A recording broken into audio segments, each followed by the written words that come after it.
ഇത് വേണോ മോനെ? സ്വാമി, ഞാൻ മംഗലാപുരത്തേക്ക് പോകാൻ തുടങ്ങിയിട്ട് കൊല്ലത്തറായി. ഇപ്പൊ അശ്വതിയും മക്കളും കൂടെ ഉണ്ട്, അത്രയല്ലേ ഉള്ളൂ. ഏട്ടാ,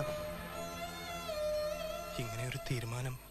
ഭൂമിക്കൊരു നിയമമുണ്ട്, കണ്ടിട്ടില്ലേ? തള്ളക്കുഴി മക്കളെ പോറ്റുന്നത് ചിറകിന്റെ ചോട്ടില. എന്നിട്ട് അവസാനം നേരാവുമ്പോ കുത്തിയകറ്റും, വേറെ ആക്കും.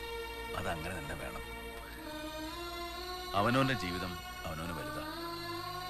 ഒരേ മേൽക്കൂര കീഴിൽ നിനക്ക് രാജാവിന്റെ വേഷമായി, എനിക്ക് ചിലപ്പോൾ ഒരു സാധാരണ പ്രജയുടെ. അതൊന്നും പരസ്പരം വെച്ചുമാറാനോ മാറ്റിക്കളിക്കാനോ പാടില്ല, പറ്റില്ല. ഈ വീടും നമ്മുടെ കാര്യങ്ങളൊക്കെ നല്ല അന്തസ്സായിട്ട് കൊണ്ടു നടത്താൻ നീ ഇവിടെ ഉണ്ടല്ലോ. ബന്ധങ്ങളുടെ കാഴ്ച കണ്ണുകൊണ്ടല്ലോ മോനെ, മനസ്സുകൊണ്ടാ. അത് അകലുന്നില്ല, എവിടെയും പോകുന്നുമില്ല. വിളിച്ചാ വിളിപ്പുറത്ത് ഒരിക്കലും ഉറങ്ങാത്ത മനസ്സുമായി ഏട്ടൻ ഉണ്ടാവും. അല്ലേലും ഏട്ടൻ മനസ്സുകൊണ്ട് ഒന്നിന്റെ